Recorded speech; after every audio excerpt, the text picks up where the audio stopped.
안녕하세요.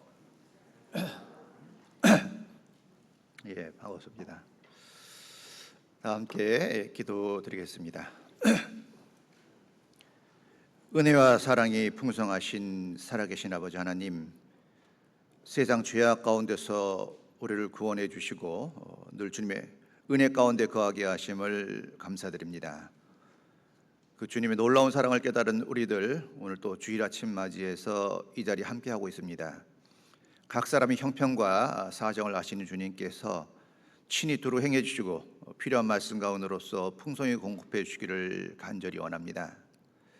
참으로 우리 중에 질병의 고통이나 또 경제적인 어려움, 또 대인관계로 말미암아 고통받고 또 힘들어하는 분도 있을 줄 압니다. 그 각 사람의 형편을 아시는 주님께서 오늘 말씀 가운데 두루 행해 주셔서 필요한 말씀을 주시고 그 말씀 가운데서 주님의 지혜와 능력과 또 용기와 또 인내를 배우는 그런 귀한 시간 되기를 원합니다. 참으로 이 마지막 때 우리를 부르셨고 우리에게 복음 전할 사명 주셨는 줄 압니다. 날마다 복음을 증거하는 삶으로 주님께 영광을 돌리고 또한 그 복음과 함께 기뻐하는 삶을 살 수 있도록 주님 도와주기를 원합니다.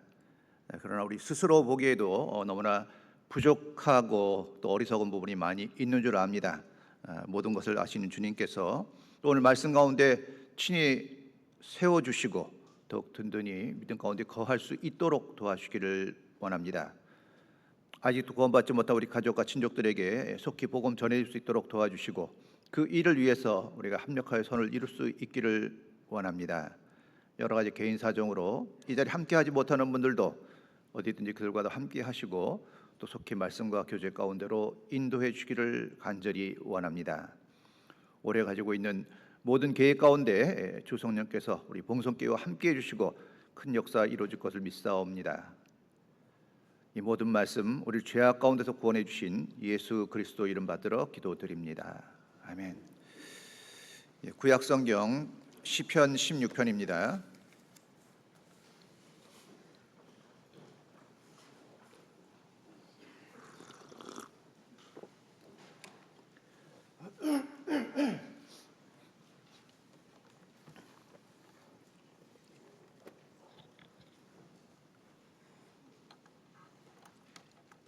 구약 성경 시편 16편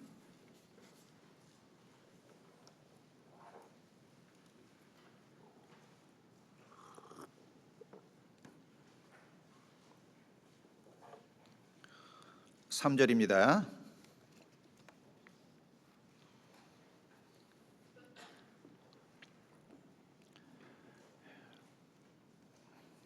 땅에 있는 성도는 존귀한 자니 나의 모든 즐거움이 저희에게 있도다. 예, 안녕들 하셨습니까? 예, 다시 한번 인사드리겠습니다. 저는 봉성교회 이야기는 많이 들었는데 이렇게 처음 이 자리에서 뵙게 됐습니다. 지역 설교를 다니는 가운데 이렇게 낯선 교회, 제 입장에서는 좀 낯설죠.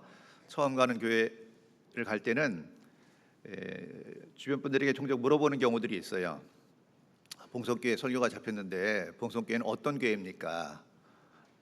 그 광주 지역에 살던 분들은 이제 잘 아니까 이야기를 해줍니다. 그리고 또 와서도 처음 보는 분들에게 물어보기도 해요. 우리 봉성교회는 어떤 교회입니까? 어떤 교회라고 얘기해 줄 것 같아요?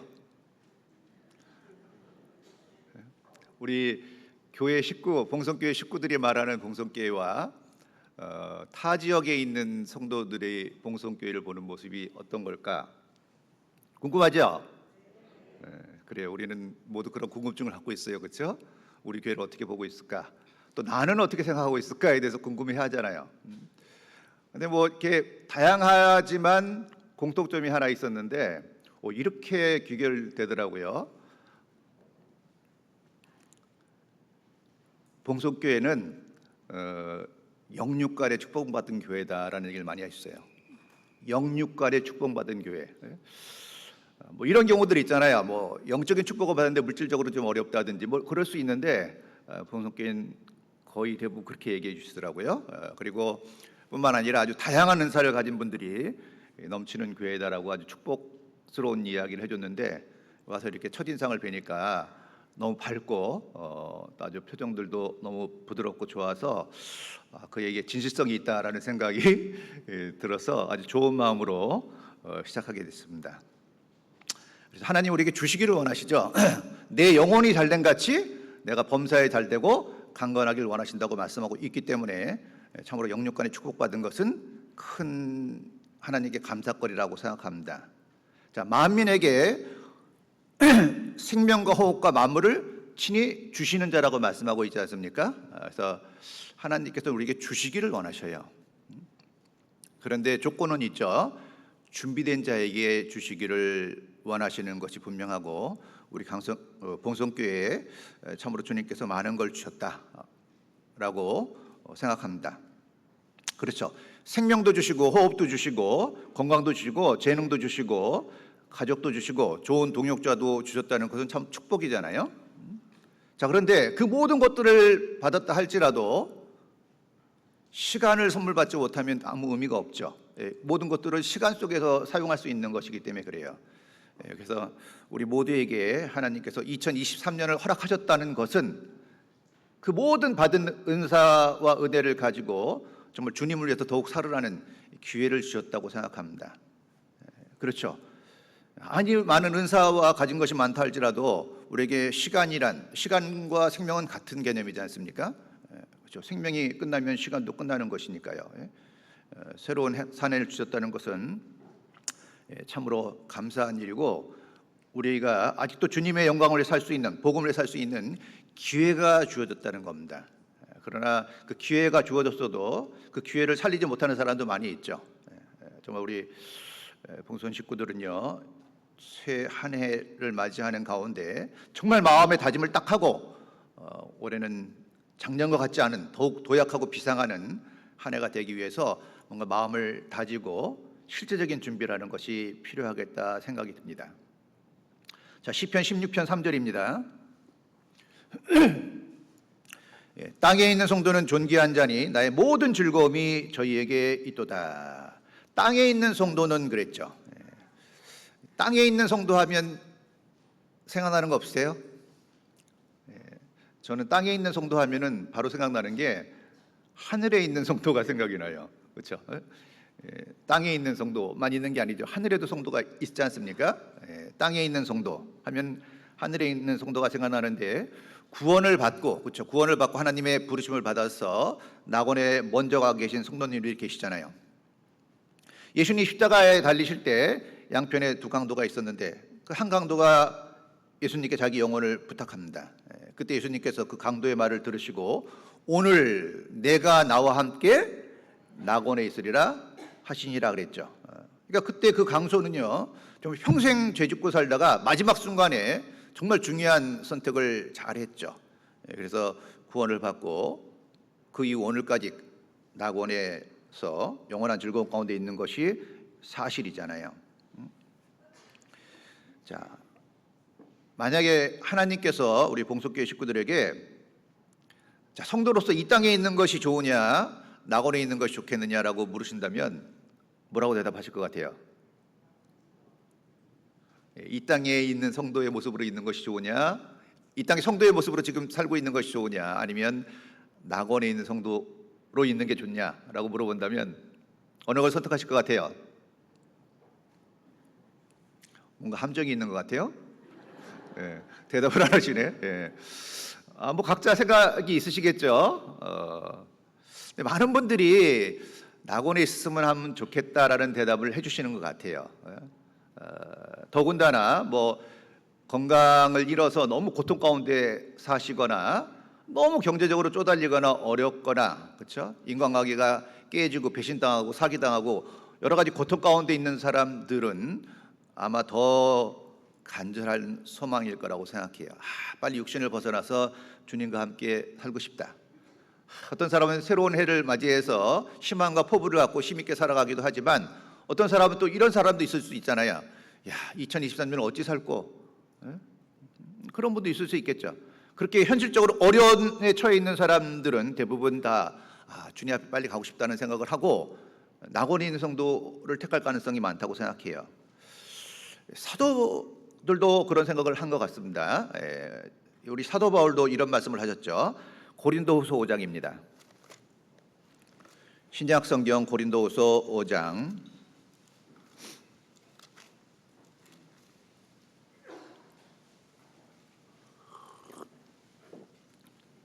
1절입니다.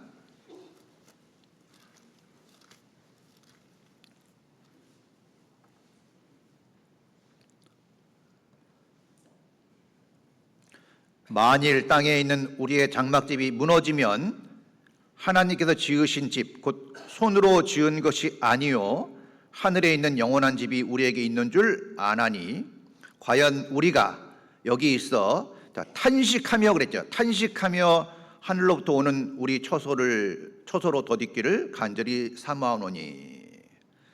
자, 땅에 있는 우리 장막집이 무너지면 이 땅에 있는 장막집은 이 육신을 의미하죠. 무너진다는 것은 생명이 다했다는 걸 의미하죠. 다 생명이 다 소진되면 죽음을 맞이하면 자, 그것으로 끝나는 것이 아니라 하늘에 있는 영원한 집, 하늘에 있는 영원한 집.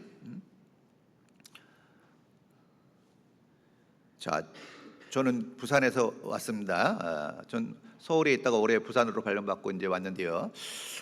부산이 참 아름다운 도시인데 특별한 게 고층 빌딩이 굉장히 많더라고요. 가보신 분들은 알겠지만 아파트가 참 많고 정말 아파트가 많고 고층 아파트가 유난히 많아요. 서울보다 훨씬 더 많더라고요. 30층, 40층짜리 아파트들이 많아요. 높은 데 올라가서 보면 자연의 경관이 참 좋은 데가 많습니다. 근데 아쉬운 건 제 집이 없다는 거죠. 자, 좋은 집 살면 뭐 부럽기도 하죠. 그러나 사실 그게 얼마나 가겠습니까? 그렇죠? 마지막 심판 때 높은 망대를 치며 그랬잖아요. 모든 것을 다 심판하시고 무너뜨린다고 하나님 말씀하고 있기 때문에 뭐 잠깐 좋기는 하지만 그리 오래 갈 거라고 생각하지는 않습니다. 뿐만 아니라 육신의 집도 마찬가지죠. 뭐 육신의 집이 좀 잘난 사람도 있고 못난 사람도 있지만 이 집도 그리 오래 갈 집은 아니라는 거예요. 유한하다는 거죠. 정말 중요한 건 뭐죠? 하늘에 있는 영원한 집. 그 집을 우리는 사모하고 있잖아요. 하나님께서 그 집을 지으시고 우리를 기다리고 있고 우리 또한 그 집을 사모하는 것이 당연하겠죠. 그래서 과연 여기 있어 탄식하며 하늘로부터 오는 우리의 처소로 덧입기를 간절히 사모하니. 자, 근데 여기 이런 표현이 있죠.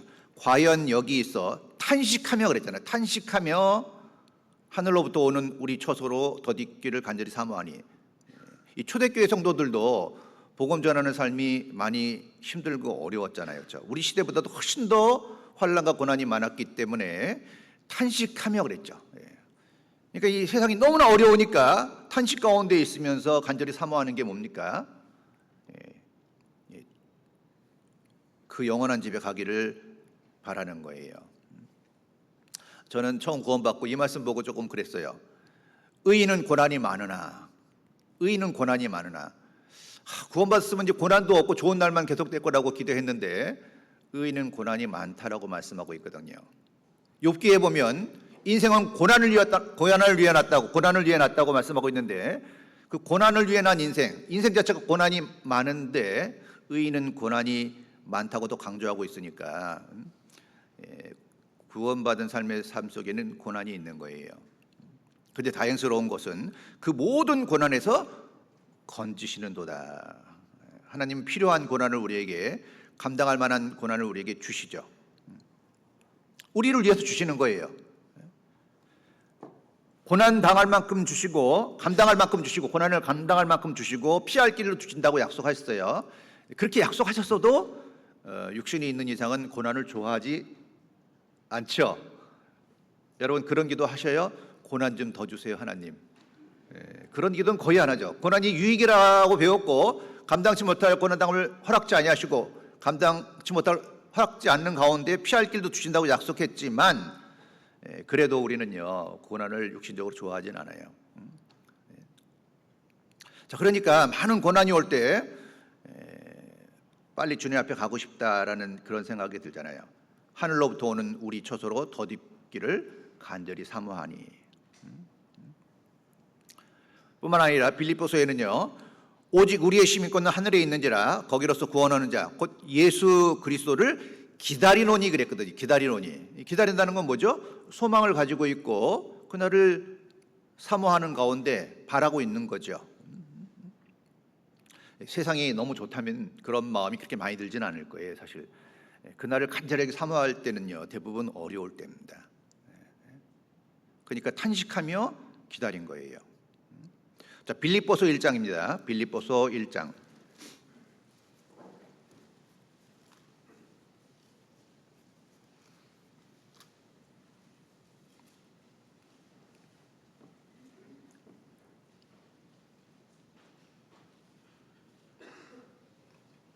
(21절입니다) 빌립보서 1장 21절.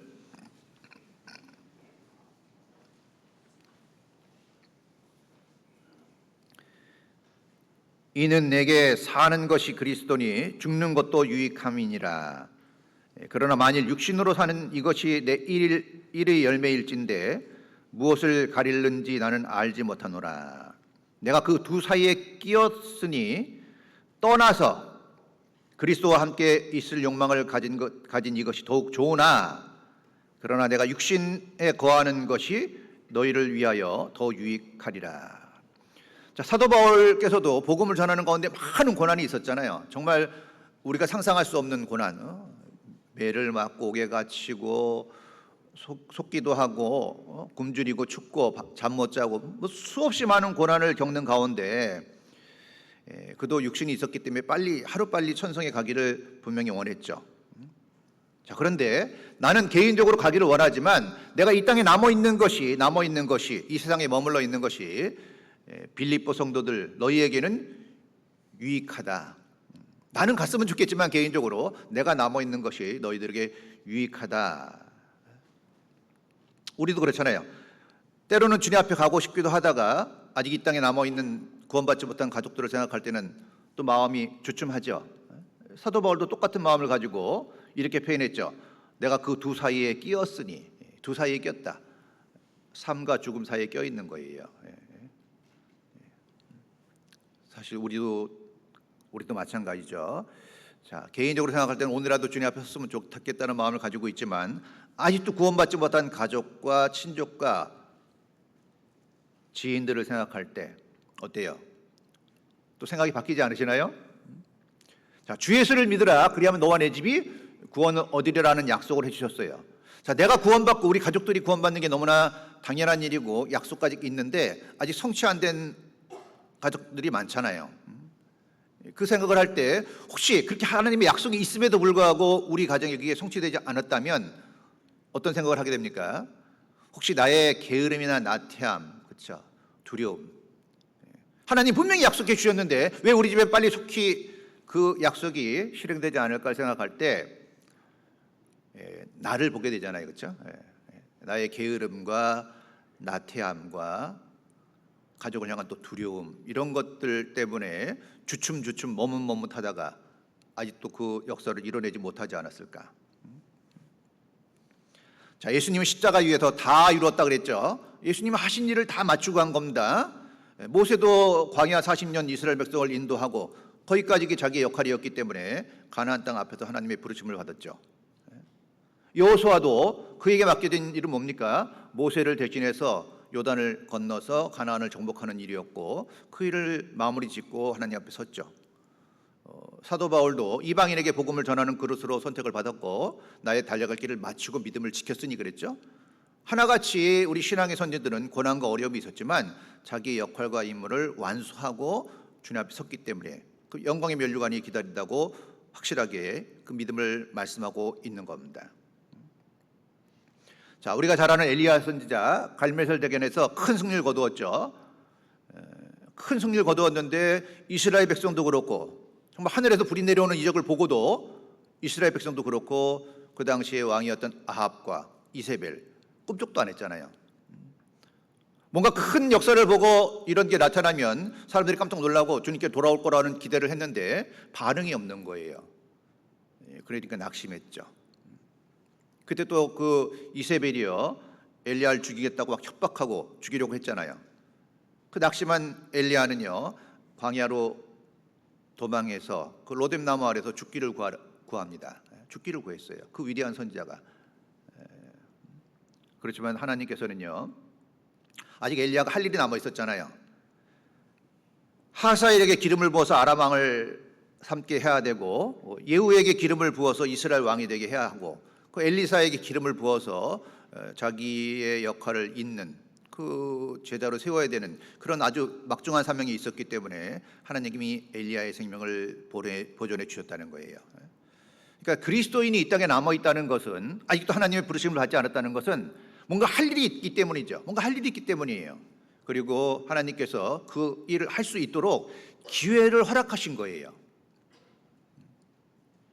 자, 그렇다면 우리는 당연히 새해를 맞이해서 하나님께서 나에 대한 계획이 분명히 있다는 겁니다. 그렇죠? 그렇지 않고 아무런 의미 없이, 목적도 없이 이 땅에 있다는 건 참 어찌 보면 불행한 일일 수 있습니다. 하나님이 주신 거기 때문에 그래요. 많은 은사와 시간을 주셨다면, 생명을 주셨다면 분명히 할 일이 있다는 거죠. 자, 시편 115편 16절에 보면 하늘은 여호와의 하늘이라도 땅은 인생에게 주셨도다 그랬습니다. 자, 하늘은 여호와의 하늘이라도 땅은 인생에게 주셨도다. 자, 땅은 인생에게 주셨도다. 아담에게는 에덴 동산을 주셨죠. 이스라엘 백성에게는 가나안 땅을 주셨어요. 그리고 또 12지파에게 다 분배를 했잖아요. 분명히 하나님이 인간에게 땅을 주셨습니다. 자, 땅을 주셨다면 인간이 땅만 받고 가만히 있는 것이 아니죠. 삶의 터전으로 받은 땅은 어때요? 인간은 가꾸고 결식해야 되는 책임은 있잖아요. 그렇잖아요. 땅을 받은 사람은요, 그걸 잘 가꾸고 그래서 열매를 내야 되는 책임은 인간에게 있는 거예요. 자, 아무런 목적 없이 이 땅에 온 사람도 없고 아무런 목적이 없이 살아가는 사람도 없을 거예요. 더군다나 그리스도인은 더 그렇죠. 자, 자기의 토지를 경작하는 자는 먹을 것이 많거니와 그랬죠. 자기의 토지를 경작하는 자는 먹을 것이 많거니와 방탕한 것을 따르는 자는 지혜가 없느니라. 자, 자기의 토지를 경작하는 자는, 하나님이 땅을 주신 거죠. 우리 모두에게도, 개인에게도 주신 것이 있습니다. 내 땅은 하나도 없다고 생각하는 분도 계실지 모르지만 그 땅을 조금 더 확대 해석하면요, 우리에게 성경도 주시고 교회도 주시고 동역자도 주셨잖아요. 정말 많은 것들을 갖고 있는 겁니다. 사실 우리 봉성교회 성도들은 정말 많은 것들을 이미 가지고 계신 거예요. 상대적으로 상당히 많이 갖고 계신 거예요. 영육간에 축복받았다는 빈소리가 아니라 정말 많은 것들을 받은 겁니다. 더 많은 것들을 받았다면 거기에 대한 책임이 더 클 수밖에 없겠죠. 아는 거에 대한 책임도 큽니다. 알고 행치 않은 종은 더 많이 만다는 말씀이 있죠. 많이 보유하고 소유하고 있다는 것은 그만큼 능력을 받았다는 의미이기도 하고, 또 주님 앞에 해야 될 일과 책임이 있다는 것도 분명한 겁니다. 자, 성경을 받았는데 그 성경을 가지고요, 정말 열심히 읽고 암송하고 묵상해서 정말 많은 것들을 읽어내는 사람이 있는가 하면, 성경은 받았는데 집에 액세서리용으로 그냥 책꽂이에만 꼽혀 있는 사람도 있을 수 있겠죠. 교회당 올 때만 신분증처럼 들고 오는 분도 있을지 몰라요. 그럴 수도 있겠죠. 일주일 내내 거들떠보지도 않다가. 그럼 거기서 뭘 경작해낼 수 있겠어요. 그리고 이 성경 볼 때요, 처음 구원받으면은 뭐 그런 얘기 하잖아요. 숲을 먼저 보라 그래서 이제 쭉 읽어가는 게 필요해요. 어려운 거 있더라도 그냥 넘어가셔도 괜찮아요. 근데 이제 몇 년 되셨으면 좀 꼼꼼하게 나무를 보듯이 상세히 보시는 것이 필요해요. 그냥 건성건성 보시면 별로 기억에 남는 게 없습니다. 그래서 한 가지 방법이요, 어느 목사님이 저한테 이렇게 교제하다가 일깨워 주셨는데, 그 목사님은 요한복음을 한 700번가량 보셨다고 하더라고요. 요한복음을 700번가량 보셨대요. 놀랍지 않아요? 우리 봉선 식구들이 대부분 그 정도 읽으시나 보네. 왜냐하면 어떤 특정한 한 권을요, 의도적으로 선택해서 반복적으로 읽으면 평소에 읽던 성경에서 보지 못하는 것들을 보게 돼요. 한번 경험해 보세요. 평소에 자기가 읽고 있는 깊이와 한 권의 책을 반복적으로 오랜 시간 동안 보잖아요. 그럼 성경 보는 깊이가 좀 달라집니다. 그럼 새로운 게 보이면 그런 기대가 돼요. 아유, 성경 읽기 고달프다, 좀 힘들다. 왜? 성경 좀 어렵잖아요. 읽다 보면 잘 이해가 안 되고 읽다 보면 이해가 안 되고 그러니까 잘 안 넘어가죠. 소설책 읽을 때는 쑥쑥 넘어가는데 무슨 일이 앞으로 나타날까 하고 소설책은 잘 보잖아요. 성경은 잘 쉽게 보기 어려운 게 어려워서 그런 부분이 있거든요. 그런데 그렇게 좀 깊이 있게 보다 보면요, 기대가 됩니다. 기대가. 이번에 읽을 때는 하나님께서 나에게 무엇을 보여주실까? 평소에 못 보던 단어들이 떠오르고 못 보던 말씀들이 서로 연결이 되면서 주옥같이 내 마음속에 오면서 은혜가 되거든요. 그런 경험을 해야지만 그 성경 안에서도 여호와의 선하심을 맛보아 알 수 있는 거예요. 그런데 그냥 건성건성 속도전으로 보잖아요. 그런 맛을 보기가 쉽지 않아요. 보지 말라는 얘기가 아니라요, 보더라도 이제 좀 더 깊이 있게 보는 게 필요하겠다라는 생각을 하고요. 교회도 마찬가지죠. 이런 정말 훌륭한 교회당과 와, 대강당이 정말 크네요. 통이 커. 우리 봉선 식구들 통이 크신가 봐. 정말 대강당이 크네요. 그렇죠? 뒤에 계신 분들 얼굴을 잘 못 보겠네요. 근데도 거의 꽉 찼네요. 조금 빈자리가 있긴 하지만 그래도 이 정도 전도하신 거 대단하신 것 같아요. 그러니까 이렇게 교회가 주어지고 이런 훌륭한 장소가 있다면요, 여기서 우리가 또 많은 것들을 얻고 누릴 수 있잖아요. 근데 손님처럼 사는 사람도 있거든요. 그러니까 주님께서 주신 것이 많은데 우리 동역자도 주셨고 그런 것들을 통해서 많은 것들을 읽어낼 수 있는데 관심이 없거나 마음을 닫고 있으면 별로 얻을 게 없다는 거죠. 잠언 24장입니다. 잠언 24장.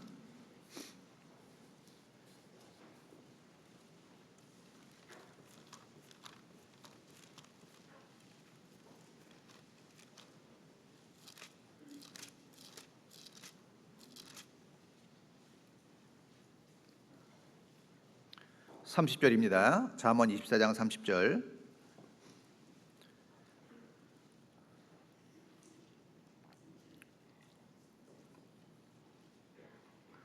내가 증왕에 게으른 자의 밭과 지혜 없는 자의 포도원을 지나며 본즉 가시덤불이 퍼졌으며 거친 풀이 지면에 덮였고 돌담이 무너졌기로 내가 보고 생각이 깊었고 내가 보고 훈계를 받았었노라.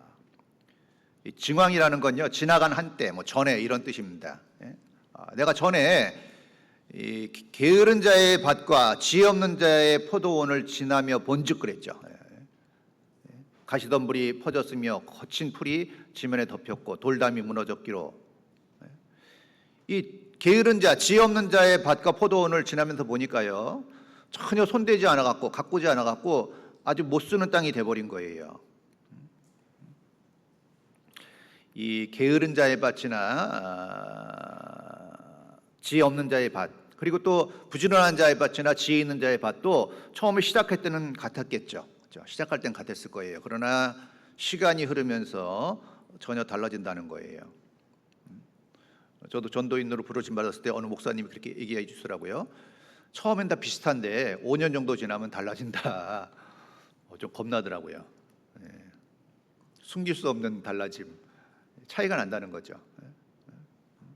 근데 우리 본성교회 식구들도 어제 좀 하루 먼저 와서 교제를 하는데요, 점점 안정돼 가고 교회가 더 열정적으로 변한다는 말씀을 해줘서 참 감사가 됐어요. 자, 이런 말을 우리가 잘하잖아요. 알았어요, 내가 잘할게요. 앞으로 더 잘할게요. 잘한다는 말을 하기는 쉽지만 실제로 잘하는 것은 그리 쉽지 않죠. 그리고 또 잘하는 게 무엇인지도 제대로 알아야 되거든요. 자, 열매를 맺어 자란다 그랬죠. 실제로 하나님이 원하시는 열매가 내 삶 속에 맺혀지면서 자라야지 온전한 자람이 되는 것이죠.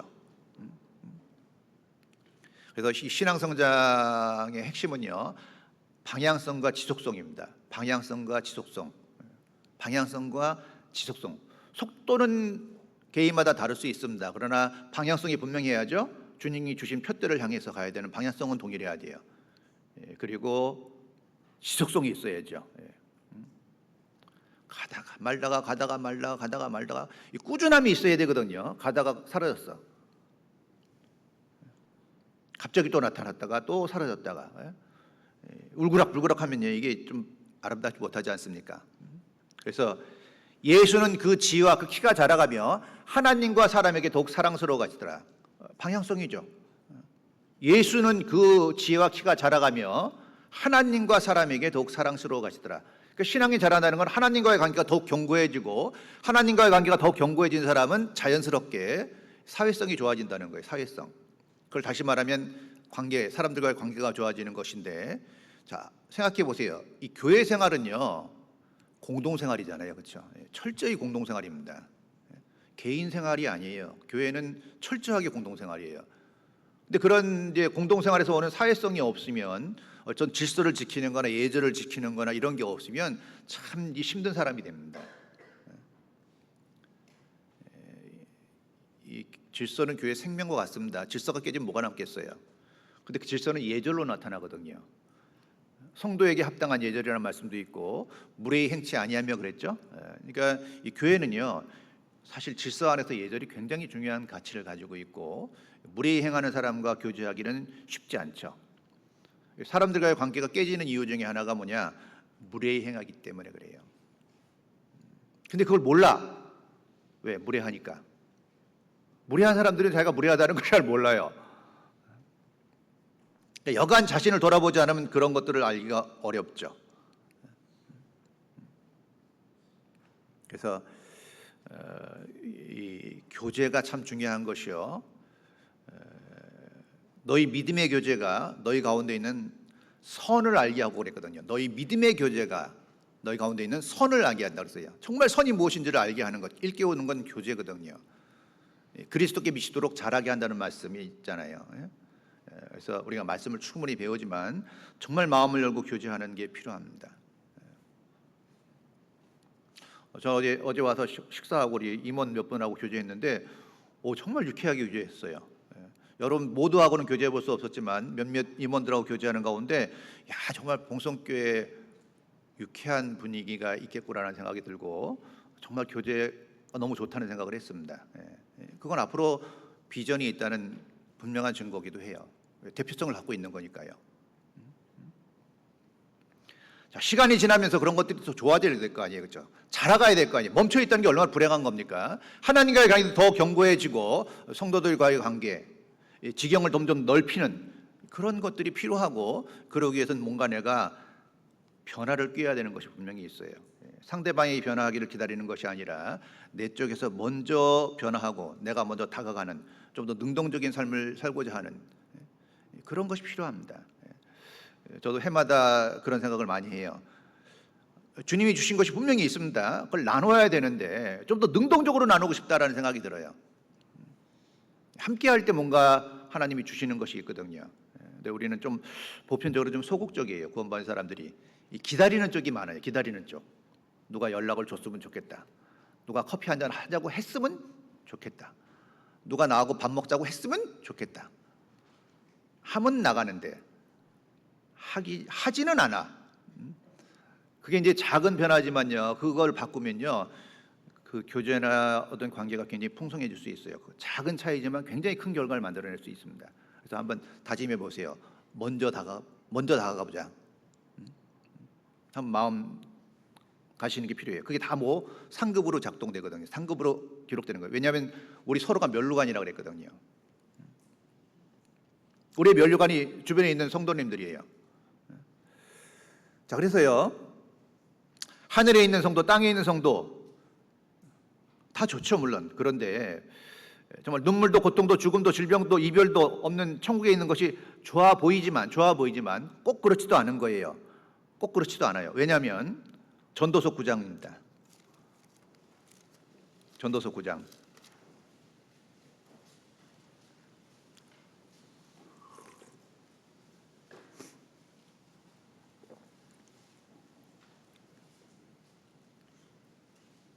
(10절입니다)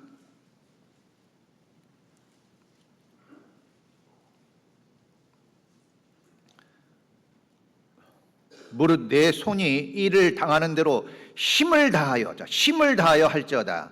내가 장차 들어갈 음부에는 일도 없고 계획도 없고 지식도 없고 지혜도 없음이니라. 자, 무릇 내 손이 일을 당하는 대로 힘을 다하여 할지어다 그랬죠. 왜냐하면 이제 죽음을 건너가서 주님 앞에 서면 정말 아름다운 안식과 기쁨이 넘치는 곳이지만 더 이상 일할 건 없다는 거예요. 그러니까 일할 수 있는 기회는 이 땅에 있을 때죠. 이 땅에 있을 때. 그러니까 구원은 믿음으로 받지만요, 내 상급과 영광은 행함으로 받잖아요, 그렇죠? 그러니까 그 상급과 영광을 더 풍성히 풍요롭게 더 크게 만드는 일은 뭐예요? 이 땅에서의 나의 일이거든요. 담대함을 버리지 말라. 이것이 큰 상을 얻는다 그랬죠. 그러니까 상도 큰 상이 있고 보통 상도 있죠. 왜? 큰 상이라는 표현이 분명히 있기 때문에 더 큰 상이 있는 겁니다. 그리고 이 땅에 있는 성도는 내 상을 더 크게 만들 수 있는 기회가 아직도 주어져 있는 거고, 그건 사실 작은 일이 아닌 거예요. 보라, 내가 속히 오리니 내가 줄 상이 내게 있어 각 사람의 그 일한 대로 주리라. 일한 대로 주시거든요. 그러니까 우리가 일할 수 있는 기회와 시간이 있다는 것은 너무나 감사한 일이죠. 심는 이와 물 주는 이가 일반이나 각각 자기 일하는 대로 자기의 상을 받으리라. 일하는 대로 받으리라. 일하는 대로 받으리라는 게 많습니다. 그러니까 우리에게 일할 수 있는 기회, 그리고 은사와 동역자, 모든 것이 주어져 있다는 것은 굉장히 감사한 일이죠. 자, 썩는 양식을 위하여 일하지 말고 영생하도록 있는 양식을 위하여 하라 그랬죠. 세상 사람들은 썩는 양식을 위해서 일하잖아요. 결국 아무리 수고해도 빈손이죠. 세상 걸 가장 추구하고 많이 누려본 사람이 있다면 솔로몬이죠. 왜? 눈으로 보아서 족한 것, 원하는 건 다 해봤거든요. 다 해보고 나서 뭐라 그랬습니까?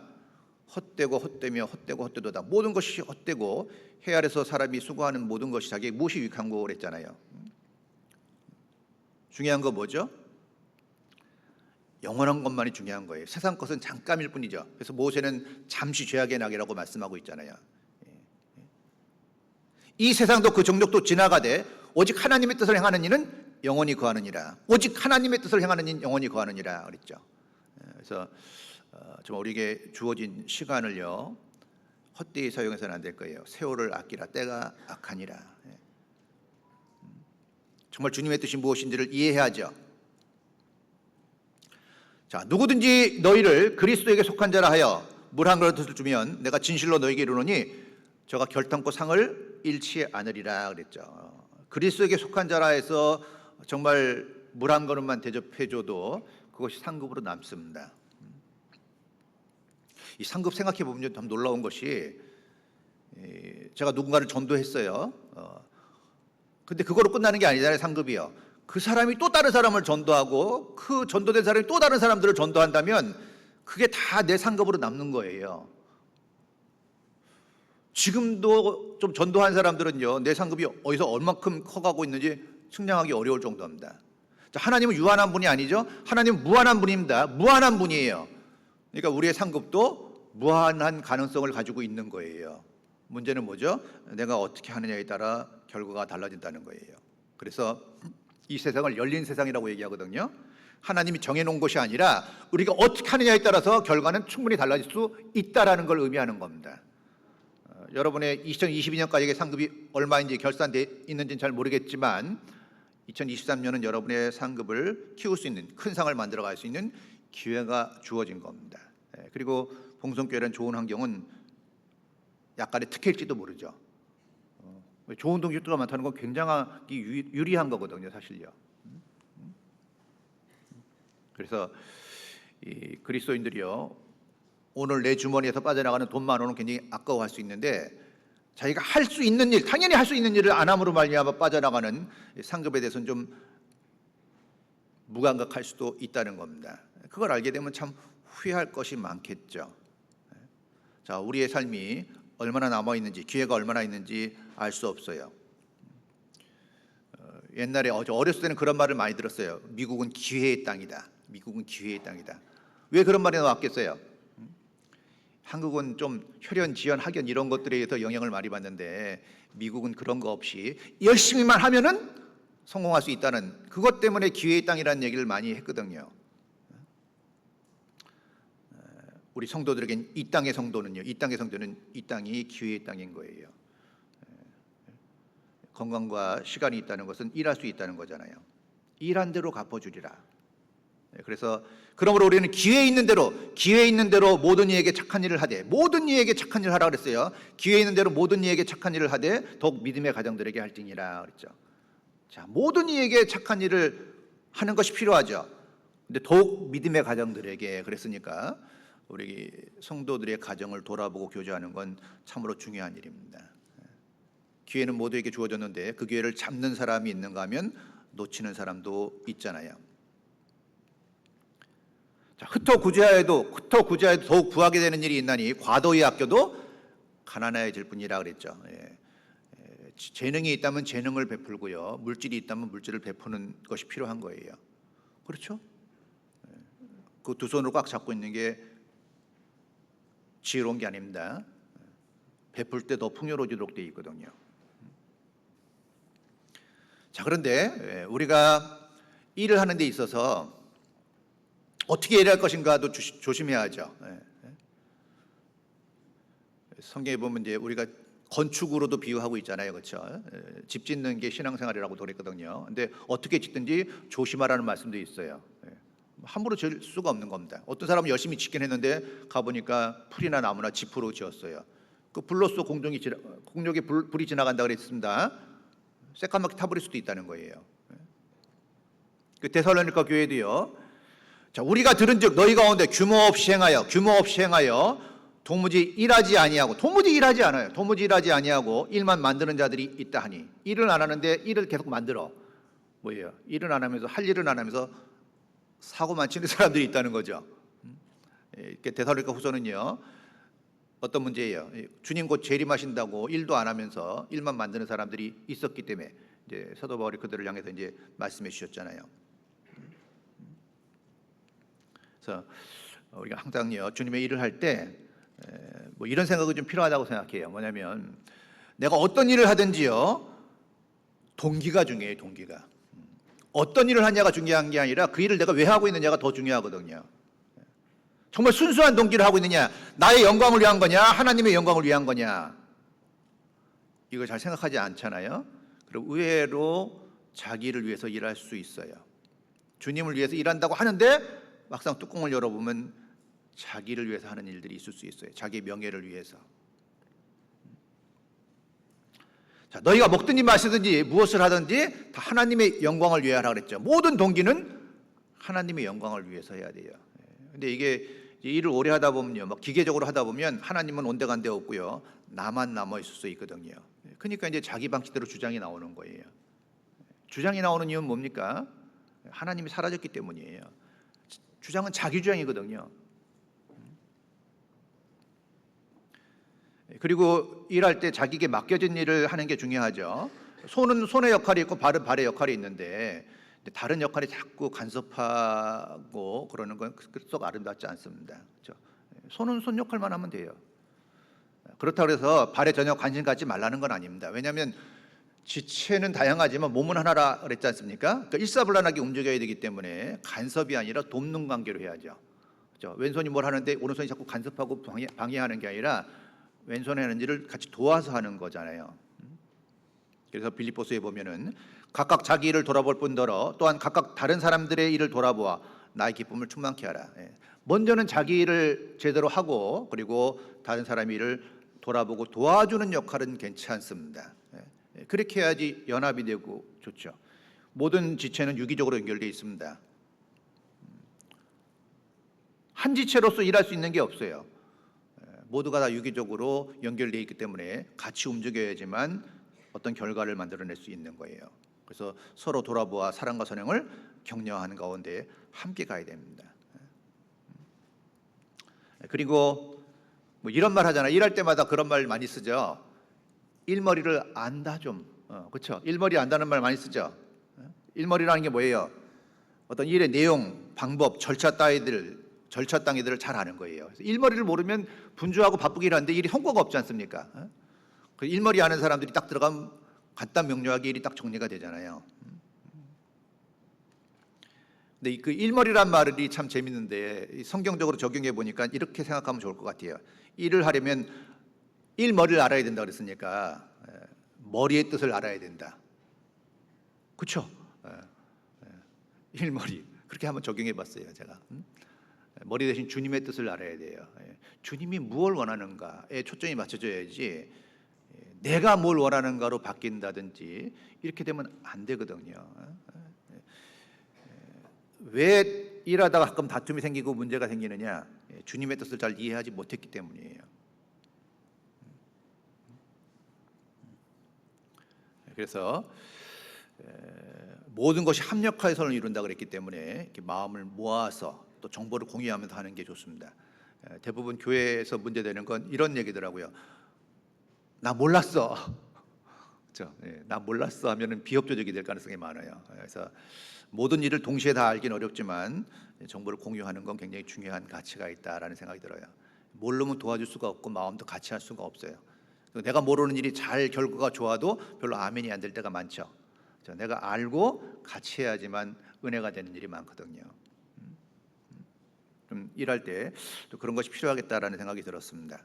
자, 그리고 다시 시편 16편 보시면 땅에 있는 성도는 존귀한 자니 나의 모든 즐거움이 저에게 있도다 그랬죠. 땅에 있는 성도는 존귀한 자니 그랬죠. 땅에 있는 성도,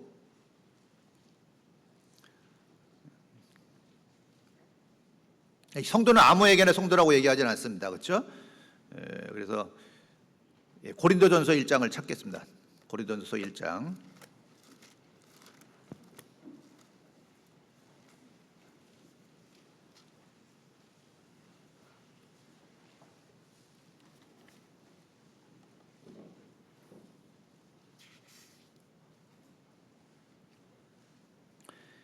(2절입니다) 고린도전서 1장 2절.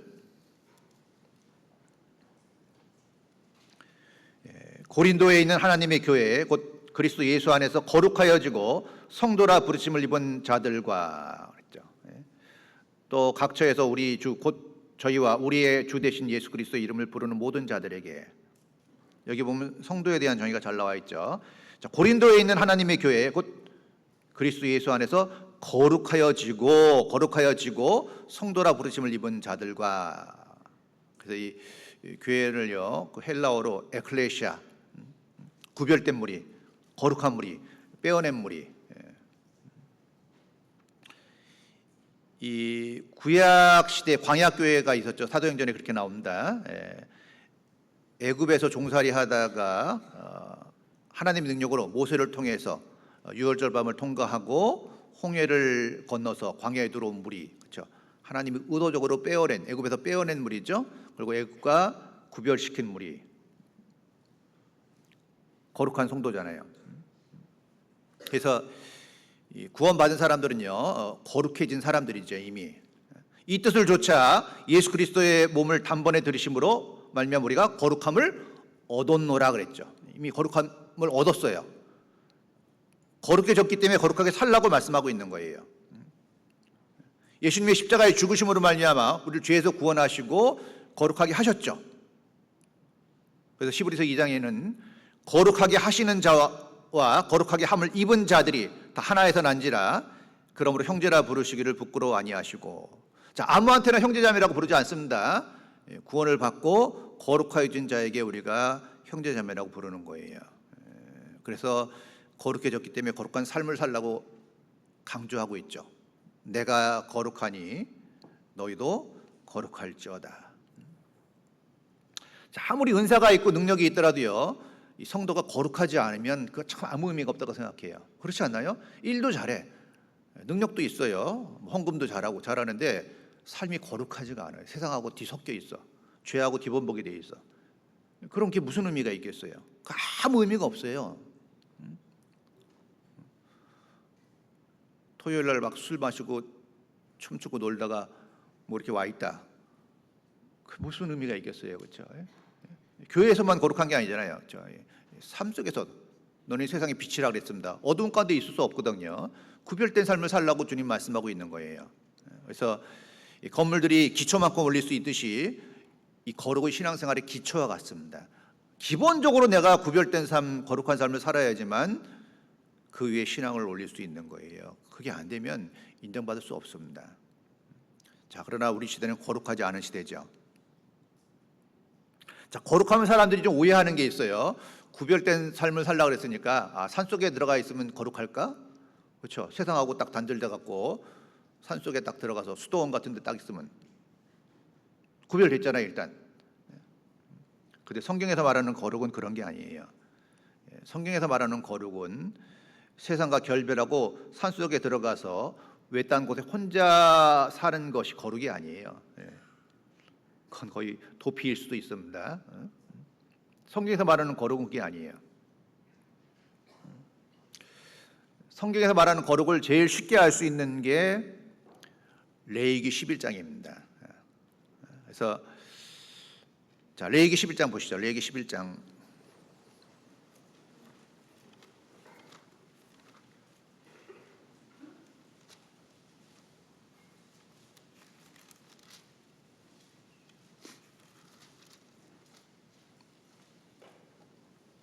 (45절입니다)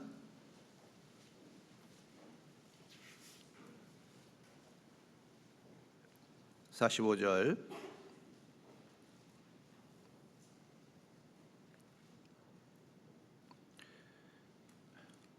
나는 너희의 하나님이 되려고 너희를 애굽 땅에서 인도하는 여호와라. 내가 거룩하니 너희도 거룩할지어다 그랬죠. 거룩에 대해서 말씀하고 있잖아요. 그래서 자, 이스라엘 백성은요 육신적으로 선택받았잖아요. 이스라엘 백성 육신적으로 선택받은 겁니다. 이스라엘 백성 육신적으로 선택받았기 때문에 육신의 음식을 구별함으로써 하나님께 거룩함을 표현했습니다. 그리고 이것은 이제 신약 성도들에게는 그림자가 되는 것이죠. 그래서 이스라엘 백성은 음식에 대한 규례를 통해서 거룩한 삶을 사는 거죠. 그래서 레위기 11장을 잘 보시면 하나님이 원하시는 거룩이 뭔지를 아주 쉽게 설명하고 있어요. 그냥 산속에 들어가 혼자 있는 게 거룩이 아니라 하나님이 원하시는 삶을 살아가는 게 거룩한 삶입니다. 1절 보시죠. 레위기 11장 1절.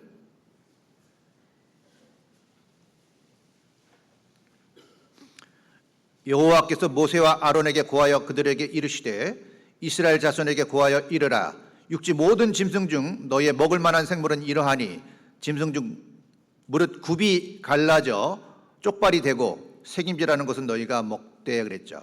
그래서 거룩의 처음이 뭐예요? 제일 먼저 강조하시는 것이 굽이 갈라져 쪽발이 되고 새김질하는 것은 너희가 먹되 그랬죠. 이거 정한 짐승을 말씀하고 있는데 굽이 갈라지고 쪽발이 되는 건 뭐죠? 분별을 얘기하잖아요. 분별. 그리고 새김질은 뭐죠? 묵상을 말하는 겁니다. 묵상. 그래서 일단 신앙은요 잘 먹어야 돼요. 성장하려면 잘 먹어야죠, 당연히. 근데 잘 먹는데 잘 분별할 수 있어야 되고 되새김질할 수 있어야 된다. 그래서 시편 1편의 1절 2절에 이 말씀이 잘 풀어져 있는데 복 있는 사람은 악인의 꾀를 좇지 아니하며 죄인의 길에 서지 아니하며 오만한 자의 자리에 앉지 아니하고 그랬거든요. 아니하며 이 아닌 것들은 아니라고 얘기할 수 있는 것, 그게 그 거룩의 첫 단계라는 거예요. 섞이지 않고 아닌 거라고 얘기할 수 있어야 되고 2절에는 오직 여호와 율법을 즐거워하여 그 율법을 주야로 묵상하는 자로다 그랬죠. 분별하고 묵상하는 삶. 그래서 이 묵상을 되새김질에 비유하죠. 소는요 아주 육중하고 힘이 센 짐승인데 풀만 먹고 살잖아요. 그 풀에서 영양소를 최대한 흡수해서 힘을 쓰고 있는데 그래서 소는 위가 몇 개예요? 4개. 그렇죠? 4개 위를 가지고 계속 끄집어 올려서 씹고 또 집어넣고 또 끄집어 올려서 씹고 또 그래서 완전하게 분해 갖고 이제 힘을 쓰고 있잖아요. 그래서 우리가 말씀을 분별하는 거 필요하죠. 특히 요즘처럼 그 유튜브가 발달돼 있는 시대에는요, 이 말씀 저 말씀 막 든다고 좋은 게 결코 아닙니다. 양질의 말씀을 잘 곱씹는 게 중요해요. 그리고 스쳐 지나가는 게 아니라 마음속에 뭔가 새겨야 돼요. 그리고 그대로 살려고 노력해야죠. 자, 그리고 9절입니다. 레위기 11장 9절. 물에 있는 것 중 너희의 먹을 만한 것이 이것이니 무릇 강과 바다와 다른 물에 있는 것 중에 지느러미와 비늘이 있는 것은 너희가 먹되 그랬죠. 물고기 중에서도 정한 물고기가 있고 부정한 물고기가 있는데 지느러미가 있고 비늘이 있어야 돼요. 지느러미 뭐죠? 좌우 지느러미 뭐예요? 방향을 잡는 거죠. 그리고 꼬리 지느러미는 추진력입니다. 그러니까 주님을 향해서 방향을 딱 잡죠. 푯대를 향해서 방향을 딱 잡고 머뭇거리면 안 되죠. 추진력이 있어서 힘있게 가야 돼요. 그러니까 우리 봉성교회도요, 목표가 있잖아요. 그렇죠? 2023년 목표가 있죠. 보니까 임원 수련회 계획도 있고 그러던데요. 어떤 분명한 목적이 생기면요, 분명한 목적이 생기면 어때요? 꼬리지름을 통해서 힘있게 밀고 나가야 돼요. 그게 뭐죠? 목적에 이끄는 삶이 돼야 된다는 겁니다.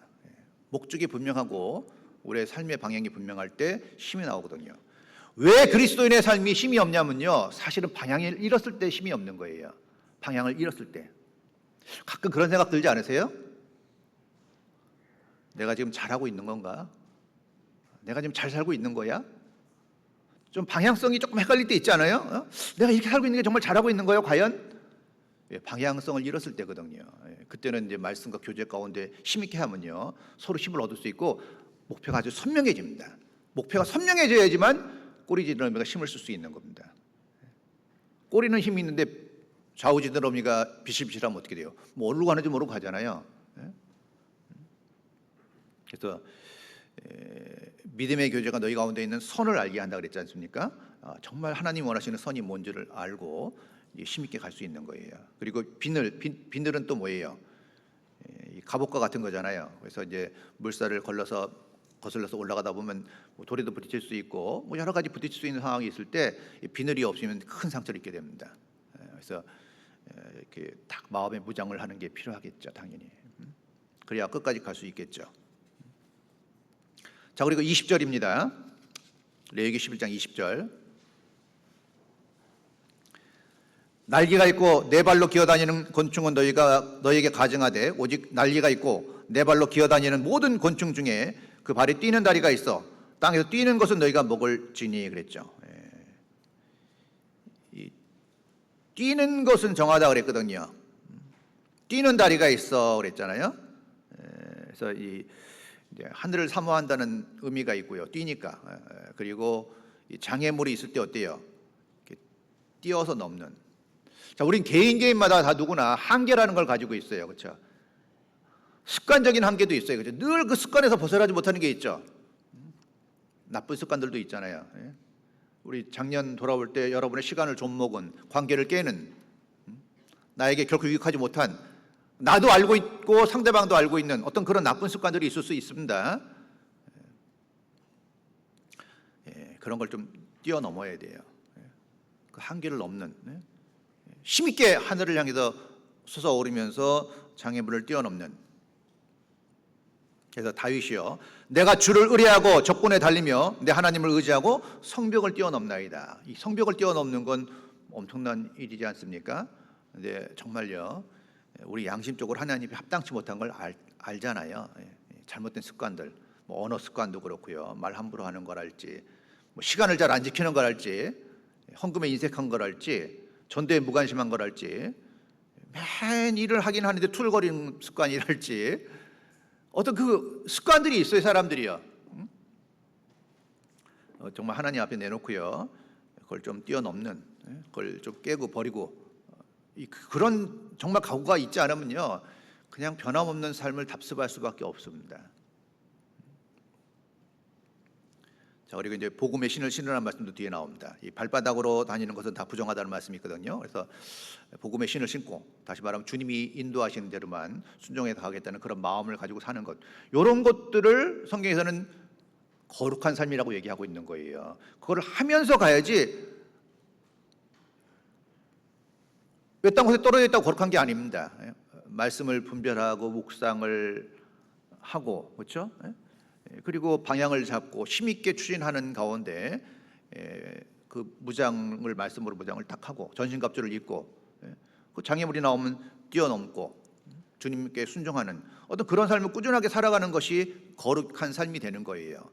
자, 그런데 그 거룩한 삶을 왜 살아야 되느냐? 요한복음 17장입니다. 분명한 이유가 있습니다. 요한복음 17장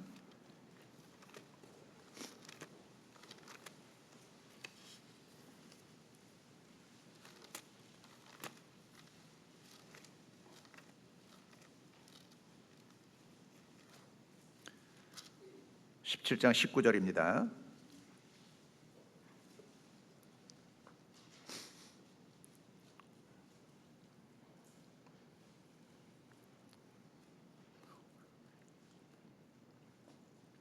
19절 또 저희를 위하여 내가 나를 거룩하게 하오니 이는 저희로 진리로 거룩함을 얻게 하려 함이니이다.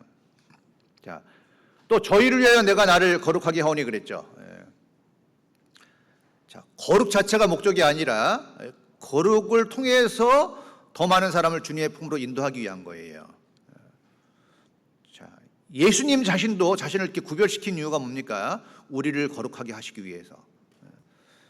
다시 말하면 우리가 거룩한 삶을 살아야지만 또 복음이 증거될 수 있다는 거예요. 내가 세상 가운데 같이 어울리고 세상에 빠져 있는 상태에서 거룩을 지키지 못하는 상태에서 주님의 역사를 이룰 수 있느냐? 그렇지 못하다는 거예요. 하나님은 깨끗한 그릇을 쓰시기 때문에. 그래서 우리가 이렇게 거룩히 하는 것도요, 결국은 뭡니까? 복음을 전하기 위해서, 더 많은 생명을 건지기 위해서 나를 거룩하게 구별하는 것이 필요하다고 말씀하고 있는 겁니다. 아무쪼록 몇몇 사람을 구원하기 위해서. 자, 땅에 있는 성도는 존귀한 자니 나의 모든 즐거움이 저에게 있도다. 자, 땅에 있는 성도는 존귀한 자니 그랬죠? 존귀한 자. 지위나 신분이 높고 아주 귀하다는 뜻을 가지고 있죠. 땅에 있는 성도는 예외 없이 존귀한 자라고 하나님 이미 선언하셨어요. 자, 우리가 존귀케 된 것은요, 내 능력이나 어떤 나의 선행의 결과가 아니죠. 오직 주님의 사랑의 결과죠. 구원받았기 때문에 하나님 앞에 존귀한 자가 된 거예요. 자, 너희는 택하신 족속이요 왕 같은 제사장들이요 거룩한 나라요 그의 소유된 백성이니. 구원받는 순간 정말 많은 것들을 같이 받게 됩니다. 그래서 우리가 그렇게 표현하잖아요. 구원은 종합 선물 세트와 같다. 제가 초등학교 때 일인데요. 초등학교 때 제가 서울 후암동에 살았는데 거기 어느 제과 회사의 사장님이 계셨어요. 근데 그분이 국회의원 선거를 나가는데 아주 옛날 일이니까요. 국회의원 선거 나가면서 종합 선물 세트 한 상자씩 돌렸어요. 지금으로 말하면 이제 불법 선거 운동이지만 그때는 그런 거 별로 개념이 없었고 너무 좋았죠, 우리는요. 야, 뚜껑을 딱 여는 순간에 휘황찬란했어요. 평소에 먹고 싶은 게 가득 들어 있었죠. 뭐 초콜릿, 과자, 온갖 게 다 들어 있잖아요. 정말 종합 선물 세트요. 그 이름 자체가요. 근데 그 종합 선물 세트는 마음을 좀 아프게도 해요. 왜 그러겠어요? 먹을 땐 좋은데 점점 비어가잖아요. 언젠간 끝이 나겠구나라는 생각이 있어요. 근데 주님이 주신 거는 끝이 나지 않아요. 더 풍요로워져요. 정말 구원받고, 구원이 얼마나 크냐면요, 이같이 큰 구원이라고 말씀하신 게 정말 빈말이 아닙니다. 구원받고 나서 신앙생활하는 가운데 그 안에 너무나 소중하고 엄청난 것이 들어있다는 것을 조금씩 알아가는 거예요. 그분이 준 건 다 까먹었지만요, 주님이 주신 거는 누릴수록 더 커지고 더 귀해집니다. 얼마나 누리면 사세요? 똑같은 걸 받아도 누리는 사람이 있고 누리지 못하는 사람이 있거든요. 분명히 하나님은 거룩한 자라고 말씀하셨고 우리에게 산소망을 주셨습니다.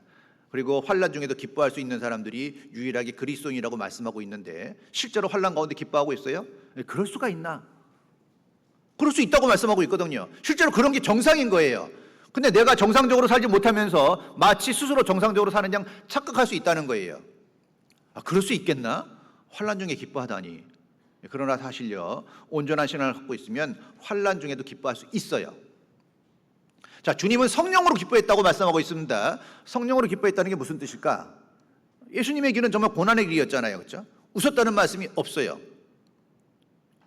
눈물 가운데 있었잖아요. 그러나 성령으로 기뻐하셨어요. 왜죠? 그 십자가의 길이 고난의 길이고 정말 아픈 길이고 수치스러운 길이지만 그것이 하나님의 뜻이었기 때문에,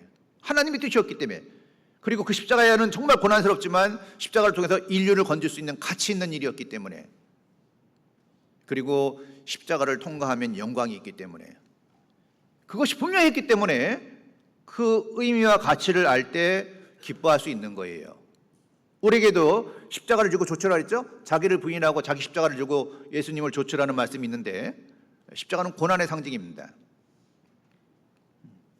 존귀한 자라는 건 분명하지만 고난이 있어요. 자, 그런데 그 고난 가운데, 환난 가운데 기뻐할 수 있는 이유는 뭐죠? 동일해요. 육신적인 기쁨이 아니라 그 일의 가치를 아는 거예요. 가치. 그것이 하나님이 주신 나의 길이라는 것, 나의 달려갈 길과 그랬잖아요. 각자의 달려갈 길이 있죠. 일반적으로 가야 될 길이 있지만 또 각자가 가야 될 길이 있거든요. 하나님 날 아주 특별하게 만드셨고 나에게만 주신 특별한 일이 있는 것이 분명합니다. 올 새해를 그냥 주신 것이 아니에요. 하나님이 사람의 길을 정하시고 그 길을 기뻐하신다 그랬거든요. 내가 어떤 삶을 살기를 주님 원하시는 게 있어요. 그러니까 내가 가는 길이 정말 하나님이 함께 하시는 길이구나. 사실 그리스도는 아무리 힘들어도 주님이 나와 함께 하신다는 것은 정말 기쁜 일이잖아요. 사도 바울이 예루살렘으로 갈 때 성령이 알게 하셨죠. 가면은 결박과 핍박이 있다. 성도들도 알았어요. 만류했잖아요. 가지 마세요, 사도 바울. 가면 큰일 나요. 사도 바울이 뭐라 그랬어요? 나도 알고 있어. 그러나 가서 죽는 한이 있어도 가겠다. 나의 달려갈 길과 주의 뜻께 받은 사명, 곧 하나님의 은혜의 복음을 증거하는 일을 마치려 하면은 나의 생명을 조금 더 귀한 것으로 여기지 않겠다. 라고 갔어요. 그 예루살렘에 갔잖아요. 그래서 결박을 당했죠. 그리고 결국 로마로 압송되러 갈 때 또 하나님이 나타나서 뭐라 그랬어요? 바울아, 바울아, 내가 예루살렘에서 나를 증거했던 것처럼 로마에 가서 나를 증거해야 된다. 내가 너와 함께하니까 담대하라 그랬거든요. 그때 얼마나 힘이 났겠어요. 아, 이게 정말 고난의 길이고 죽음의 길이지만 주님이 함께 하시는 길이구나. 주님이 나를 위해서 예비하신 길이구나. 그 길이 고난의 길이지만 주님이 나를 위해서 예비하신 것이고 나의 영광을 위해서 준비하신 길이고 나와 함께 해주시는구나. 너 혼자 가라고 하시는 것이 아니라 나와 함께 해주시는구나 라는 믿음이 왔을 때 그 로마로 압송돼 가면서도 정말 담대하지 않았겠어요? 그 파선됐을 때도요, 나는 하나님 말씀하신 대로 다 그대로 될 거라고 믿는다는 얘기를 하잖아요. 믿음이라는 게 뭐예요? 믿음이라는 게 뭡니까? 하나님이 약속하신 것이 그대로 될 거라고 믿는 거잖아요. 우리가 그게 분명하면은 그 믿음이 분명하면은 아무리 고난이 오고 환란이 오더라도요, 실제로 기쁨으로 맞을 수 있어요. 왜? 그 일의 가치를 아니까. 우리 어머니들이요, 남편 먼저 보내고 자식들 키우려면 얼마나 고생이 많습니까? 근데 그 자식 키우는 게 정말 환란이고 고난이지만 기쁨이 있죠. 기쁨이 있잖아요. 그 기쁨은 누구도 뺏어갈 수가 없습니다. 왜냐하면 자식을 사랑하니까. 그래서 사랑하는 자식을 위해서 내가 희생하고 헌신하는 건 육신적으로는 힘들고 아프지만 가치가 있는 일이니까 기쁨이 있잖아요.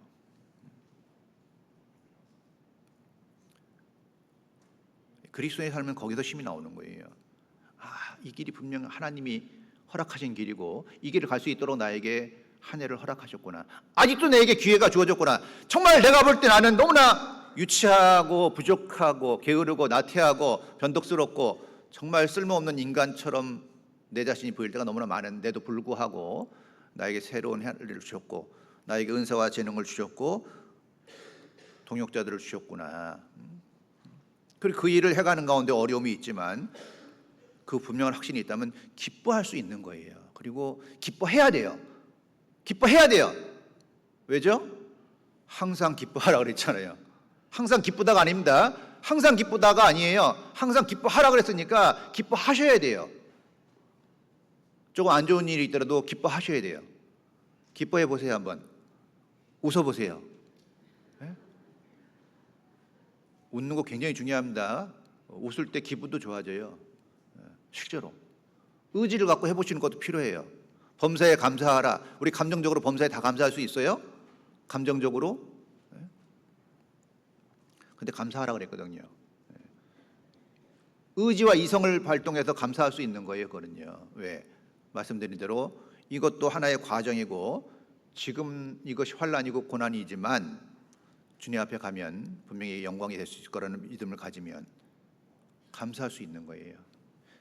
소망이 확실하면 그러니까 모든 일에 감사할 수 있다니까요. 근데 그 소망이 확실치가 않고 믿음이 확실치가 않으면 모든 게 불행한 거예요. 모든 게 힘든 겁니다. 어찌하여 이런 일이, 맨 이런 소리만 할 수밖에 없겠죠. 어찌하여 이런 일이. 그러나 더 멀리 볼 수 있다면 이것도 주님이 나를 위해서 하나의 과정이구나. 내가 당장 이해할 수는 없지만 욥이 그랬잖아요. 그가 나의 가는 길을 오직 그가 아시나니 그가 나를 단련하신 후에 내가 정금같이 나올 거다. 하나님은 결탄코 악을 행치 않아야 하시니까 나에게 가장 좋은 길을 예비하시고 계신다는 믿음을 가지셔야 돼요. 그냥 가지셔야 돼요. 왜? 그게 맞는 얘기고 진리니까. 하나님 우리 사랑하시는 거 분명하죠. 사랑하지 않았다면 독생자를 줄 리가 없어요. 그 사랑한다는 게 분명하다면 사랑하는 사람이 나쁘게 되기를, 불행하기를 바라는 사람은 있을 수 없잖아요. 논리적으로 있을 수가 없어요. 주님 날 사랑할 수밖에 없어요. 왜? 하신 일을 보니까, 십자가를 보니까. 그렇다면 나에게 허락하신 길은요, 가장 최적의 길이고 가장 영광의 길이라는 걸 믿을 수 있어요. 지금 상태가 그렇다는 게 아니라 목적지가 그렇다는 거예요. 과정은 어렵더라도 결과는 있을 거라는 거죠. 그래서 그런 맥락에서 봤을 때 우리는 정말 존귀한 자일 수밖에 없다는 겁니다. 그래서 나는 여호와 보시기에 존귀한 자라. 나는 여호와 보시기에 존귀한 자라. 세상 사람들은 날 몰라보고 좀 무시하고 그럴 수 있지만 나는 여호와 보시기에 존귀한 자예요. 그거보다 더 가치 있는 일이 어디 있어요? 사람들에게 인정받는 건요 정말 잠깐이에요. 왜냐? 사람은 다 거짓되대 그랬거든요. 사람은 다 거짓되대. 사람은 다 거짓되대. 살면서 실감하시죠? 그 인간이 떠올라요? 거짓되대.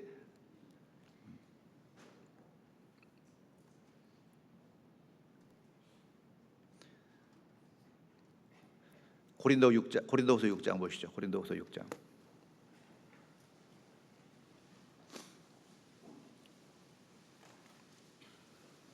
고린도후서 6장 9절입니다.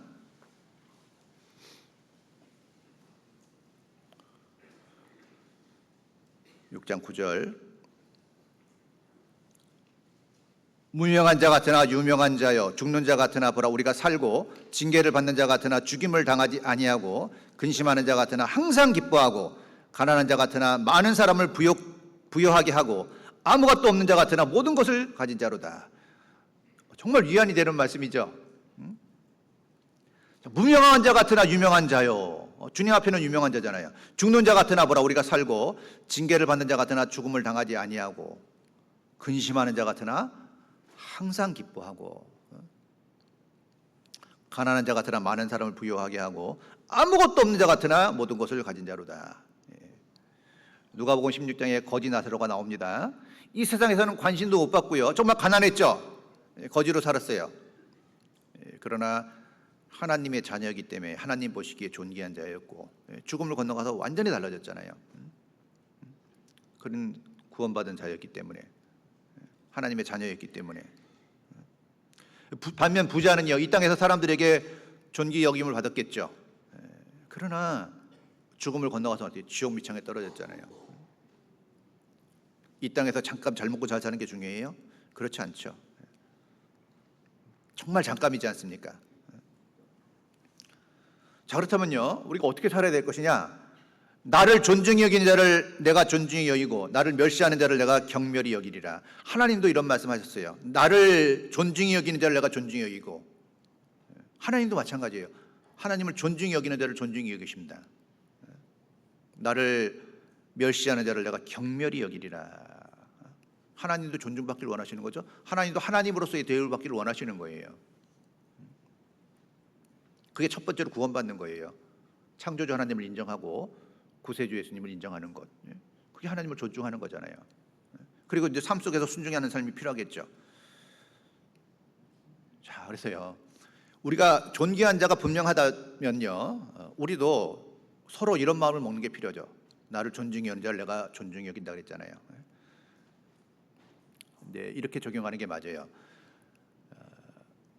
대접받고자 하는 대로 대접하라 그랬죠. 자기도 존중히 여김 받고 싶으면 존중히 여기셔야 돼요. 먼저 기다리지 말고 대접받고자 하는 대로 대접하라. 사람은 다 받고자 하는 마음이 있어요. 대접하는데 좀 미숙하거나 인색할 뿐이에요. 한번 이렇게 한번 해보세요. 한번 이렇게 권해드리고 싶은 게 뭐냐면, 이런 삶을 한번 계획해 보세요. 결국 교제는 사람과 사람과의 만남이잖아요. 그렇죠? 그게 교회이기도 하고, 누가 오든가 누굴 만나든지 환영해 주세요. 환영.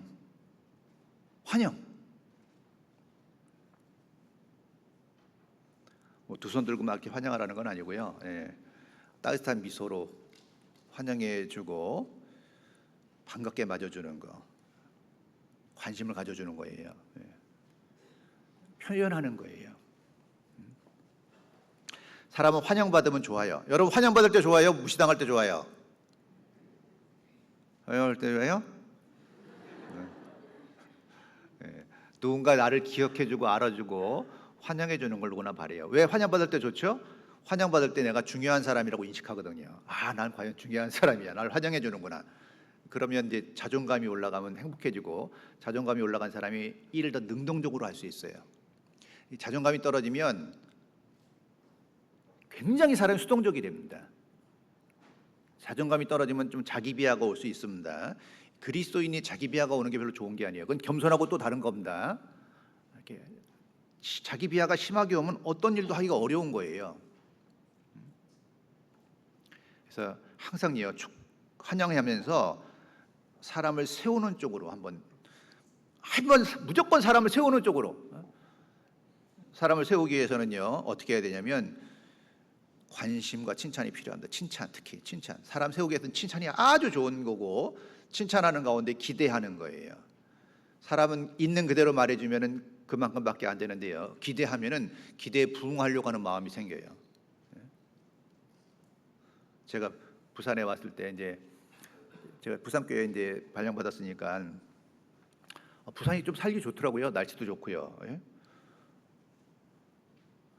공감 안 하세요? 날씨가 너무 좋아. 전 추위를 많이 타는 편인데 날씨가 좋고 여러 가지로 좋아서 이제 감사하다는 그런 인사를 드렸더니 어느 성도님이 저한테 이렇게 얘기해 줬어요. 목사님이 여기 오셔서 그렇게 좋아하시는 거 보니까 너무 좋은데 끝까지 그렇게 좋은 모습으로 행복해하는 모습으로 있었으면 좋겠다. 그 얘기를 들었는데 일단 감사하고 또 어떤 마음이 드냐면 좀 화가 나더라도요, 그걸 유지해야 돼. 그 얘기 들은 게 있어가지고 그분이 저한테 기대한 게 있잖아요. 기대하신 거잖아요. 행복하게 있었으면 좋겠다고 기대해 주시니까 그게 영향을 주더라니까요. 어떤 상황이 닥쳤을 때 그분이 나한테 이렇게 기대했는데 내가 불행하면 안 되지. 행복해야지. 사람은 기대하는 쪽으로 움직이게 돼 있어요. 근데 우린 기대보다는 책망을 더 많이 해요.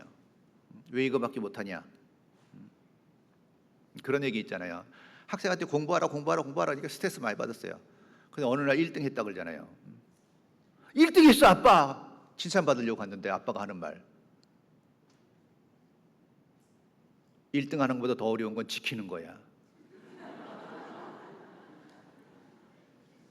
뭐 틀린 말 아니죠. 틀린 말 아니지만 그 학생한테 필요한 말은 아니거든요. 정말 그 각고의 노력을 해서 칭찬과 인정을 얻기를 원했는데 오는 말은 다 너 잘 되기 위해서 하는 말이지만 기쁨이나 위로가 될 수는 없는 거예요. 근데 우리가 의외로 그런 말을 많이 할 수 있어요. 칭찬하기 쉽지 않습니다, 여러분. 칭찬 쉽게 할 수 있을 것 같죠? 어떤 대상을 놓고 칭찬을 찾아보세요. 찾기 어려워요. 남편을 떠오르고 한번 칭찬을 찾아보세요. 거의 불가능하잖아요. 죄송합니다. 그냥 드린 말이에요. 예. 너무 잘하니까. 칭찬을요 하려면 큰 칭찬보다 작은 칭찬이 더 힘이 있다는 거 아세요? 작은 변화에 대한 칭찬. 그러니까 칭찬하려면 관심이 있어야 돼요. 먼저 관심이 없으면 칭찬을 할 수가 없어요. 제가 경험담 하나 말씀드릴게요. 그러니까 어머니 모임을 했는데 어머니 모임 한 7, 80명 정도 모였어요. 꽤 모이잖아요. 7, 80명이면. 근데 어느 자매님이 눈에 딱 들어왔는데 뭔지는 모르겠는데 좀 변하셨어. 뭔지는 모르겠어요. 저도 어디가 변했는지 모르겠는데 하여튼 조금 느낌이 변한 것 같아. 말씀 끝나고 나가다 복도에서 만났어요. 딱 맞아서 우연히 만나서 제가 한 말씀 드리죠. 오, 자매님 오늘 멋져지셨네요. 변화했는데 좋아 보이니까. 거짓말 아니에요. 어디가 변했는지 몰랐어요. 근데 어쨌든 변했고 멋져졌다고 얘기할 수 있잖아요. 사실에 근거해서. 그 자매님 얼굴이 확 펴지더니 아무도 몰라보는데 목사님이 알아봤대. 아무도 몰랐대요. 아침에 나오면서 미장원 가서 앞머리를 요만큼 잘랐대요. 제가 알아봤어요. 운이 좋았는지 작은 변화에 대한 표현은 관계를 굉장히 돈독하게 만들어주는 걸 알 수 있었어요. 그리고 관계가 좋아지면요, 실수나 이런 건 별로 문제가 안 돼요. 그러지 않아요? 여러분 자기 자식이 잘못한 걸 소문내고 다녀요? 감춰주려고 그래요. 근데 왼수 같은 사람이 잘못하면 소문내고 다니죠. 나팔부를 다녀요. 예. 그냥 어떻게 했냐보다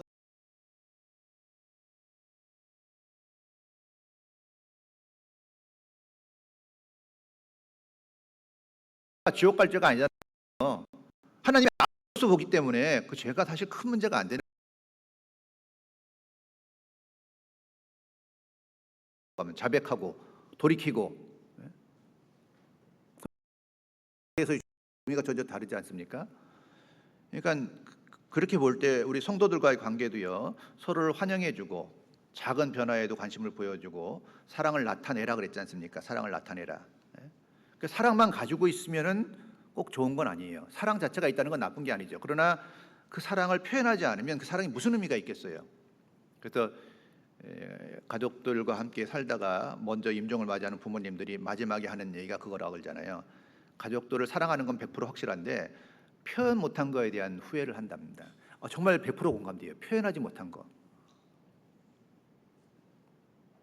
사랑이 있는 건 분명한데 표현하지 못하니까 가족들이 사랑을 느낄 수가 없어요. 사랑이 있어도 표현하지 않으면 느낄 수가 없습니다. 그래서 사랑의 언어를 많이 갖고 계셔야 돼요. 사랑의 언어. 사랑의 언어가 뭐죠? 상대방이 사랑으로 느낄 수 있는 언어들을 준비하셔야 돼요. 딸에게 줄 수 있는 사랑의 언어. 우리 친구들은 어떤 언어가 좋은가? 얼른 와, 용돈 줄게. 뭐 여러 가지 언어가 있겠죠. 그것도 괜찮은 언어죠. 용돈 준다는 언어도. 그것도 사랑의 표현이에요.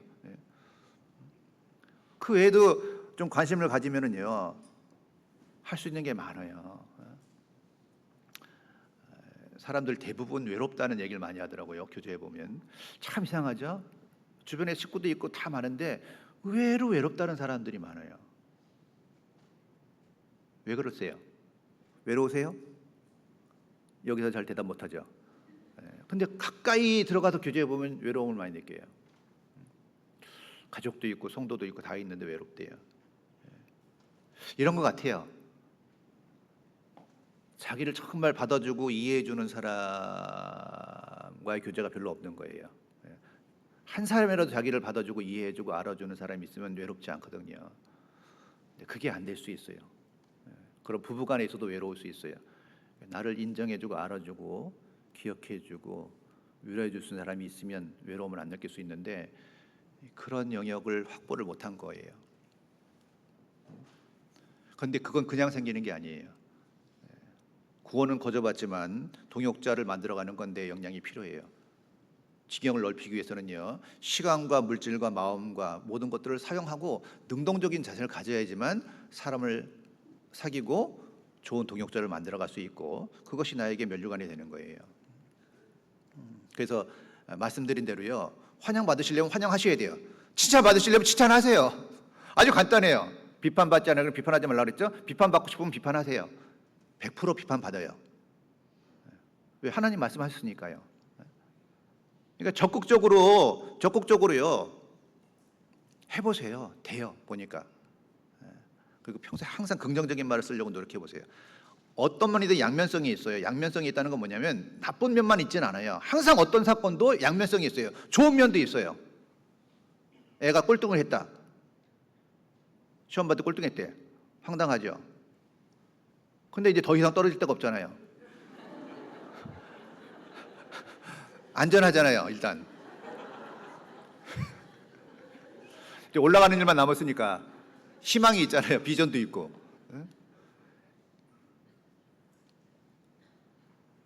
어느 쪽 면을 보냐에 따라 전혀 달라져요. 신앙상들도 마찬가지예요. 어느 쪽 면을 보냐에 따라 전혀 달라져요. 해석이 전혀 달라집니다. 그러니까 긍정적인 면을 보려고 노력하면 어떤 상황에서도 좋은 면을 볼 수 있어요. 근데 그건 약간의 능력과 노력이 필요해요. 관찰하고 관심을 갖지 않으면 절대로 볼 수 없는 게 그거예요. 근데 아무런 노력을 안 하고도 볼 수 있는 건 뭐예요? 남이 잘못한 거. 그건 아무런 노력이 필요 없어요. 그냥 보면 보여요. 근데 거기서 칭찬을 찾고 격려하는 건 쉽지 않아요. 그래서 형제를 사랑하여 서로 우애하고 존경하기를 서로 먼저 하며, 그렇죠? 존경하기를 서로 먼저 하는 것이 핵심입니다. 지금 몇 가지 말씀드린 거요. 간단한 얘기지만 중요한 얘기예요. 공동생활인 교회에서는 절대적입니다. 그게 잘 되면 굉장히 관계가 풍요로워지고 교회 분위기가 화목해지고 그 화목한 힘이 전도로 나타납니다. 어렵지 않죠? 어렵지 않죠. 근데 내 생각을 바꾸기 전엔 잘 안 돼요. 그리고 어색해요. 안 하던 분은.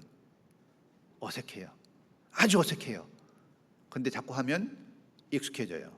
그리고 자꾸 반복하면 자기 인격이 될 수 있어요. 그래서 환영해 주시고요. 사람을 세우려고 긍정적인 말을 많이 해주시고, 그리고 칭찬과 격려를 아끼지 마세요. 아무리 해도 부족할 수도 있어요. 나는 많이 했다고 생각하는데 상대방은 부족하다고 느끼는 경우들이 많거든요. 그래서 정말 칭찬은요, 그 여러 가지 그 방법이 있지만 상대방이 중요하게 생각하는 일들을 알으셔야 돼요. 상대방이 중요하게 생각하는 가치를 찾고 거기서 평가를 해주는 게 아주 중요합니다. 상대방이 중요하게 생각하는 가치가 무엇인가를 봐야 돼요. 구역장이 중요하게 생각하는 가치는 뭘까? 조장이 중요하게 생각하는 가치는 뭘까 해서 찾아보세요. 그리고 그걸 긍정적으로 격려하시고 지지해 주시면 구역 분위기가 달라질 거예요. 야, 오늘 인도 너무 잘하셨네요. 어떻게 그런 말씀을 할 수가 있어요? 대단하셔, 우리 구역장님. 역시라는 걸 한껏 써주세요. 역시. 그런 것들을 많이 연구하시고 준비하시는 게 새로운 해를 더 밝게 만들 수 있는 게 분명합니다. 그래서 먼저, 다 존귀한 자니까요, 먼저 해보세요. 먼저가 핵심이에요. 아셨어요? 기도하겠습니다. 은혜와 사랑이 많으신 아버지 하나님, 우리를 구원하시고 인도하심을 감사드립니다. 참으로 주님께서 우리 봉성교회를 세우시고 또 앞으로도 많은 계획이 있는 줄 압니다. 새해를 맞이해서 더욱 화목하고 화합되어서 복음 전하는 일에 조금 더 부족함이 없기를 원합니다. 혹 우리 가운데 고난과 환난 가운데 있는 분들에게도 그 의미와 가치를 알게 하셔서 항상 기쁨으로 할 수 있도록 도와주시기를 원합니다. 남은 시간도 주 성령님께 부탁드리며 예수 그리스도 이름 받들어 기도드립니다. 아멘. 찬송가 376장입니다. 찬송가 376장.